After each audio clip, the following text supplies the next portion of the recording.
Right now, your eyes are being destroyed. Not slowly, not gradually, at an unprecedented rate that no human civilization in history has ever experienced. The average person spends over 11 hours a day staring at screens, and every single hour, the delicate machinery inside your eyes, machinery that took millions of years to evolve, is breaking down. Lens by lens, cell by cell, capillary by capillary. But here's what they never told you. There is an ancient yogic practice, documented in texts that predate modern medicine by over 2,000 years, that reverses this damage at the neurological level. Himalayan monks who performed this technique maintained near-perfect vision well into their 70s and 80s, in an age with no optometrists, no corrective lenses, no surgery. Modern neuroscience is only now catching up to what these monks already knew. And in the next 9 minutes, you're going to learn exactly what it is and how to use it starting tonight. Stay with me, because what comes next will permanently change how you see, in more ways than one. The problem. Let's be precise about what's happening inside your eyes right now. Your eye contains a small but extraordinarily powerful muscle called the ciliary muscle. Its job is to constantly adjust the curvature of your lens, contracting for close focus, relaxing for distance. It does this thousands of times a day without you thinking about it. But here's the problem. When you stare at a screen, your ciliary muscle locks. It freezes in a contracted state for hours at a time.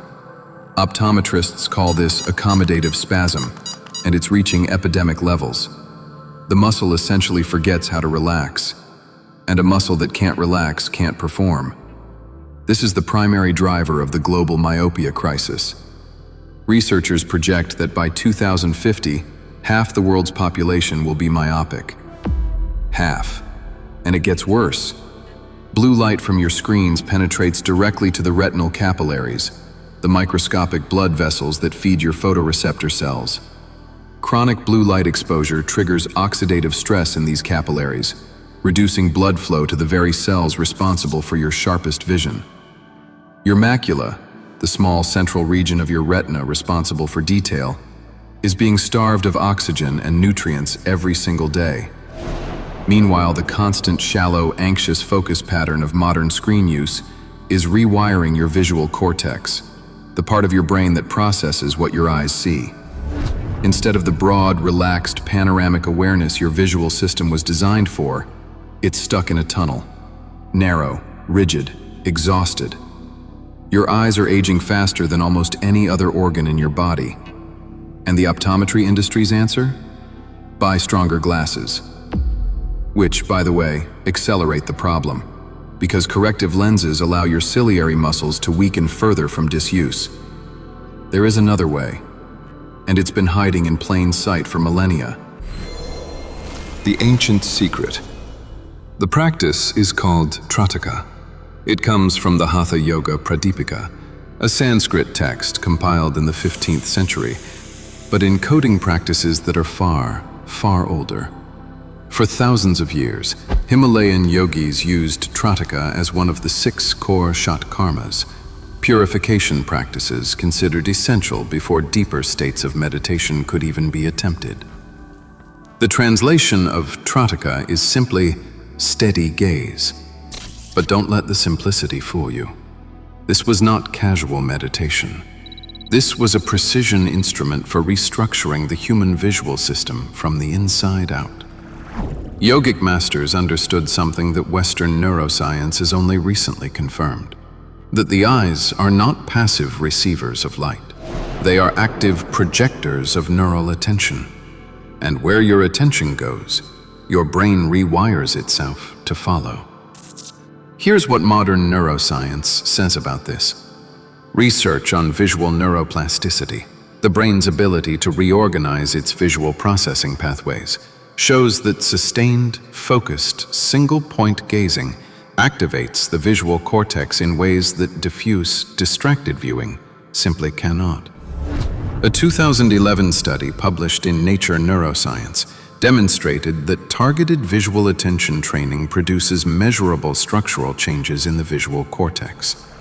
The brain doesn't just learn to see better, it physically becomes better at seeing.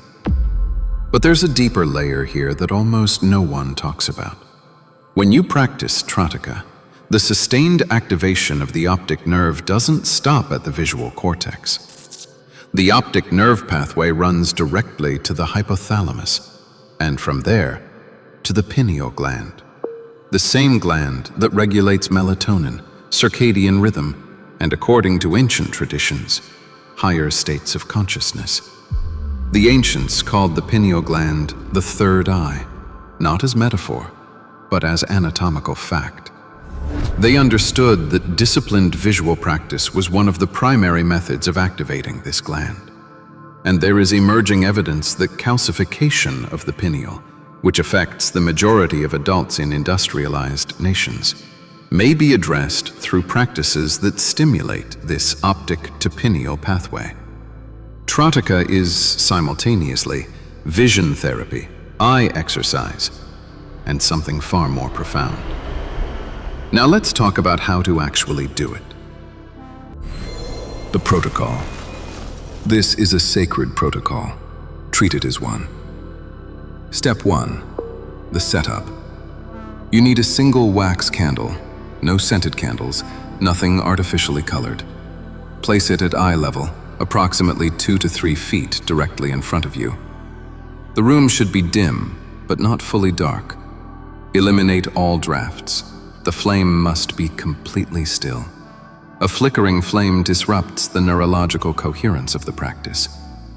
Sit with your spine straight, cross-legged on the floor or upright in a chair, both hands resting on your knees. This is not optional. Spinal alignment directly affects optic nerve conductivity through the vagal visual pathway. Step 2. The initial gaze. Fix your eyes on the tip of the flame, specifically the point just above the wick, where the flame transitions from blue to gold. This is your drishti, your point of single-pointed focus. Begin with 30 seconds of steady, unblinking gaze. Don't strain, don't force, simply hold. Your natural blink reflex will resist. Let it. Breathe slowly through your nose. 4 counts in, 4 counts out. The breath anchors the nervous system and prevents the microtension that accumulates around your eyes when concentration is forced rather than invited. Step 3. The eye-watering threshold. Within 60 to 90 seconds of unblinking gaze, your eyes will begin to water. This is not failure. This is activation. The lacrimal glands are flushing the tear film across your cornea, washing away debris, reoxygenating the corneal surface, and triggering a parasympathetic reset in the ciliary muscle. Think of it as your eyes taking a breath. Do not wipe the tears. Do not blink yet. Hold until the watering becomes intense. Then, and only then, gently close your eyes. Step 4. The afterimage phase. When you close your eyes after sustained Trataka, you will see a residual image of the flame suspended in your inner visual field, a glowing point of light against the darkness. This is the afterimage, and it is the most neurologically significant part of the entire practice. Focus on it completely. Track it as it shifts and fades. Try to hold it steady. This internal gaze activates the visual cortex without any external stimulus. Pure endogenous visual processing. This is where neuroplasticity ignites. This is where the rewiring happens. Hold the afterimage focus for as long as it remains, typically 30 to 60 seconds. Step 5. Progressive overload. Week 1. 2 rounds of 60-second gazes per session, once daily. Week 2. 3 rounds, extending each gaze to 90 seconds. Week 3. 4 rounds, pushing toward 2 full minutes per gaze. As your ciliary muscles strengthen and your tear film regulation improves, you'll find the eye-watering threshold rises. That's progress. Common mistakes to avoid. Practicing when your eyes are already fatigued. Using a phone or screen within 30 minutes before practice. And skipping the after-image phase, which most people do because it feels passive. It isn't. It's the whole point. Practice this every evening.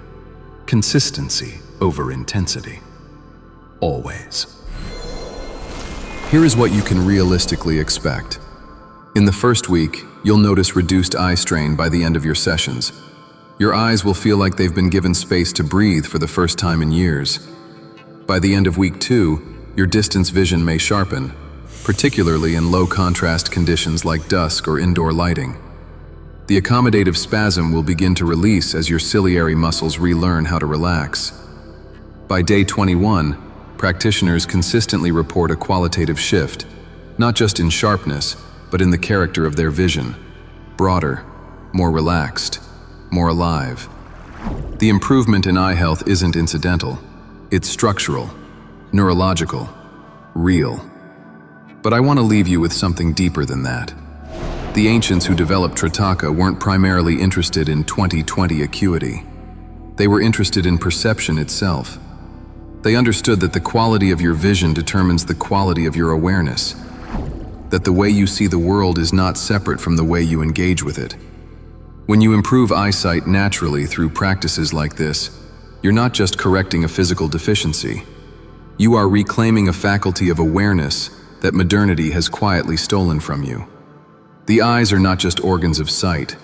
They are the gateway to consciousness itself. And now you have the key.